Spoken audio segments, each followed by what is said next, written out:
Hello, friends. Welcome to AudiVation. We are back. Let's start with another book today. But before that, can you please subscribe to our channel? Let's go. They say true wisdom doesn't always speak loudly. Sometimes it smiles quietly. That's exactly what Dr. Howard Cutler discovered when he first met the Dalai Lama. A man who had been exiled from his homeland, stripped of possessions, and surrounded by conflict, yet carried an unshakable calm. Cutler, a psychiatrist from the West, wanted to know how. How can a person live through so much pain and still radiate joy? That question became the foundation of The Art of Happiness. And as you journey through its pages, you begin to realize this isn't just a book. It's a mirror, a reflection of what truly matters and what doesn't in the pursuit of a peaceful life. At its heart, the book starts with a bold but simple idea. The purpose of life is to be happy, not rich, not powerful, not even successful by society's terms, just happy. And happiness, the Dalai Lama insists, is not something you stumble upon by luck or chance. It's a decision, a practice, a mindset. What makes this book different from typical self-help is its quiet strength. It doesn't promise miracles. It invites you to question.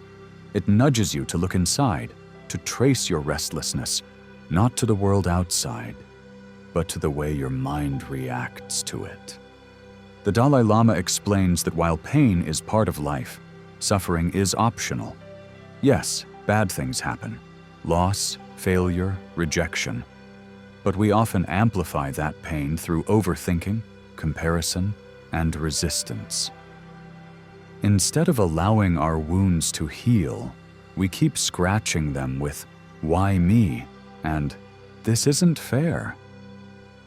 But what if, instead, we softened? What if we accepted that sorrow is natural and then let it pass through us without building a home in it? That's where happiness begins. In the acceptance of what is, not in the fantasy of what should be.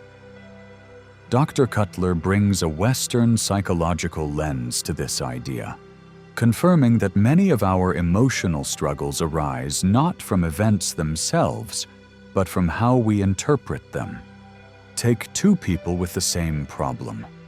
One drowns in it. The other grows stronger. The difference isn't the problem. It's the perspective.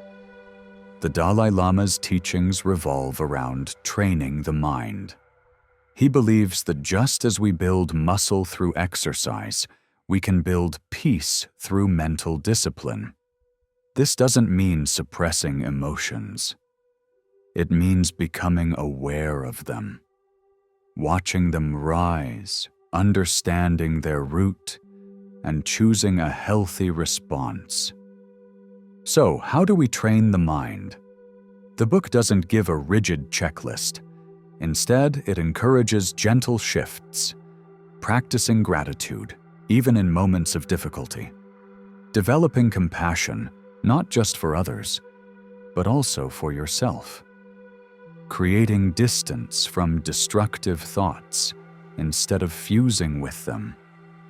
Over time, these habits rewire the brain toward happiness. But compassion isn't just a warm, fuzzy idea. It's central to emotional resilience. The Dalai Lama argues that when we connect with others, when we genuinely care about their happiness, we naturally feel less alone in our own struggles. Compassion dissolves the illusion of separation. It reminds us that every human carries pain, dreams, and hope. In today's world, this message couldn't be more urgent. We are constantly bombarded with images of other people's success, beauty, and perfect lives.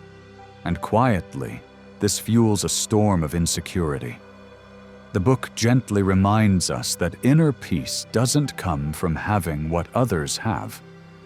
It comes from being at peace with what you have.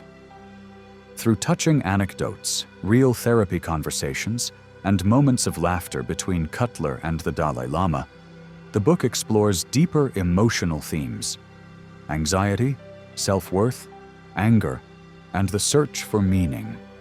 The Dalai Lama doesn't deny that these struggles exist. Instead, he humanizes them. He admits to feeling irritation, even loneliness. But he also shows how awareness, compassion, and acceptance can soften those emotions and keep them from overwhelming the mind. There's a memorable section where Dr. Cutler is surprised that the Dalai Lama isn't always blissful. He sometimes feels pain too. But the difference is in how he holds that pain, with space, with patience, without self-blame. That's the art, not of being happy all the time, but of returning to peace more quickly when life shakes you. And yes, there's humor too. The Dalai Lama laughs often and deeply. His joy doesn't come from perfection. It comes from presence, from not taking life too seriously, from understanding that we are here only for a short time, and that kindness, not achievement, is what we'll be remembered for. The art of happiness ends where it began, not with a secret formula, but with an invitation to slow down, to look inward, to treat your mind like a friend, not a battlefield, to stop chasing happiness in the future, and instead to recognize it in the now, in a breath, a smile, a moment of peace. This book doesn't shout, it whispers. It whispers that you are already enough, that life isn't meant to be perfect, that pain will visit, but it doesn't have to stay, and that peace of mind isn't something you wait for, it's something you practice. Read this book not as a manual, but as a meditation. Let it soak into the cracks of your stress, your overthinking, your silent fears. Let it remind you that happiness is not at the end of a destination. It's right here, in the art of how you walk your path. And perhaps the most powerful takeaway is this. In a world that constantly urges us to achieve more, scroll faster, prove ourselves louder, the art of happiness offers a radical alternative. Just be.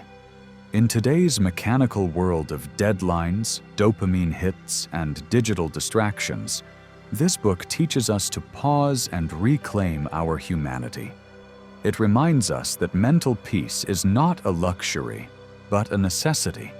That you don't need to escape the world to find happiness. You need to engage with it differently, with compassion, with mindfulness, and most of all, with the deep understanding that your happiness is your own creation. Let this book not just be read, but lived. If this message touched your heart, and if you believe in growing a little wiser, calmer, and kinder each day, then stay connected with us.